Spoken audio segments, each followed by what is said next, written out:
She's fine with the tax cuts, no tax on tips, that sort of thing. That he hates the administrative state. Musk and Russ Vogt, seem much more to be driving towards real austerity, like genuine austerity. Mm-hmm. What's Bannon's relationship to Vogt, Trump's OMB director? Because Bannon's anti-austerity cred is undermined if he's too close to Vogt. So how should we think about where Bannon is on this question? I agree, because his MAGA worldview coheres in a lot of respects. There's these kind of populist measures that he is in favor of enforcing, as you mentioned, no taxes on overtime and no tax on tips and that kind of thing, while at the same time reduce spending in the defense industry of the Pentagon. The weird thing is he's actually got a very good relationship with Russ, even though he is this kind of arch austerian, as you mentioned.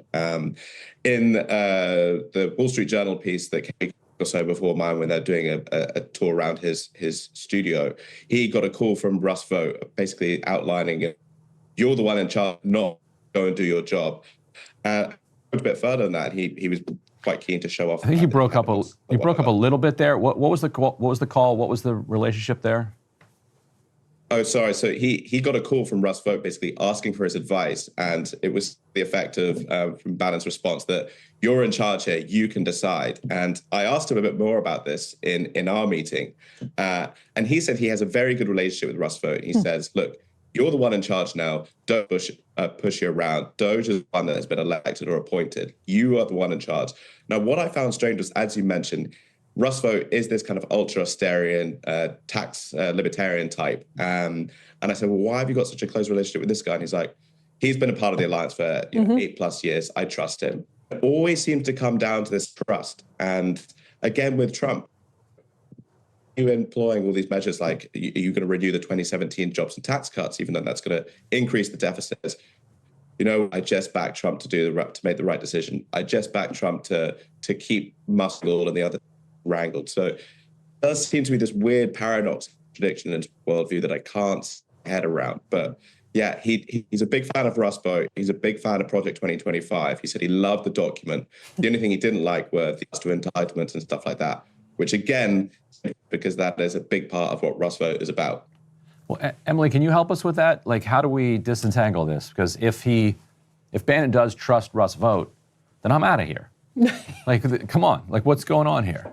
Bannon's no longer I'm off the Bannon train. The hero.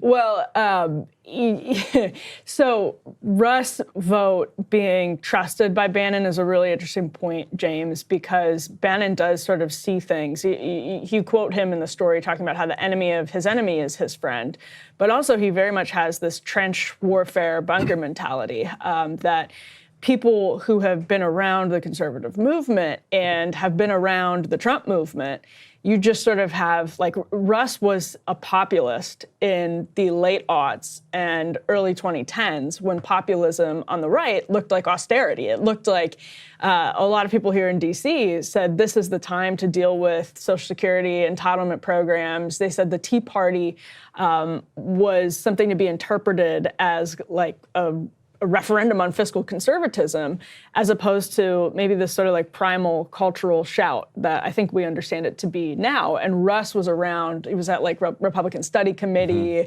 around like Jeb Hensarling and Mike Pence actually at the time in those days. So Bannon sort of looks at Vogt and says, this man has always had populist instincts. He's always been a part of the so-called movement.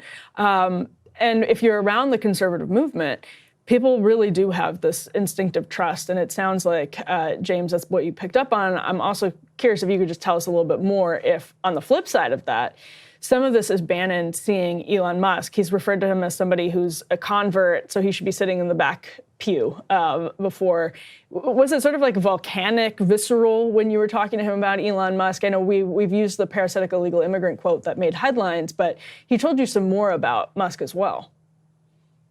Yeah, and I just about Russ Vogt, I think the left is often criticized for these ideological purity tests, and it's almost like the right far the other way. They'll basically let anyone in the movement because they agree grow and grow, even though it's becomes quite difficult to paper over these quite noticeable contradictions between various groups. As for Musk, he was definitely at his most animated when about him. I don't know if you guys remember this. When what? An interview. Bannon did an interview. I don't know if you remember this, but Bannon did an interview with an Italian newspaper just before Inauguration Day where he was asked about Elon. And that's when he is a truly evil guy and did everything in my power to run him out of office before inauguration. He obviously failed in that. And I brought this up and I said, well, what do you plan to do now? And again, it's this weird paradox because he said, well, I think the last 3 weeks of administration has confirmed that Musk is indeed evil. The Doge cuts being completely performative. They haven't accomplished anything. Oh, and by the way, he's an agent of Chinese influence. I was like, well, then why the hell are you staying in office? Why aren't you pushing to get him out? And he says, I just trust Trump. Trump is going to keep an eye on him. He has served a purpose. He's, as you mentioned, Ryan, he is this armor-piercing shell taking on this administrative shape.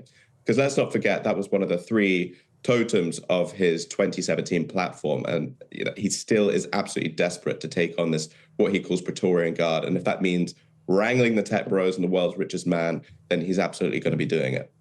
James Billow of Unheard, thank you so much for your time this morning. I know you're probably inundated with people being like, damn, tell me more about that conversation. So thank you.